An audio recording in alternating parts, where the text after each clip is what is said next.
কাকু তুমি খুব বদমাশ, লোকের টাকা গুড়িয়ে নিচ্ছ। আরে বাবু, তুমি আমাকে ভুল বুঝছো, এটা আমার টাকা।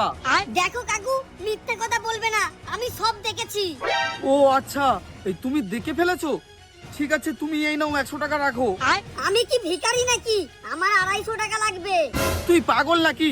নিবি তো নে, নালে যা এখান থেকে। তুমি দেবে হ্যাঁ কি না, নাকি ডাকবো? এই না না, ডাকিনিস, দাঁড়া দিচ্ছি। এই নে 250 টাকা। কাকু দাঁড়াও, তোমার টাকা রাস্তায় পড়ে গিয়েছিল, ওই কাকুটা সব টাকা নিয়ে নিয়েছে। আরে সত্যি তো, আমার যে টাকাটা ঘুরিয়েছিস টাকাটা দে। আরে দাদা, তুমি কি করে জানলে? আমি কি করে জানবো? আমাকে তো ওই বাচ্চা ছেলেটা বলেছে। No, no, no, no.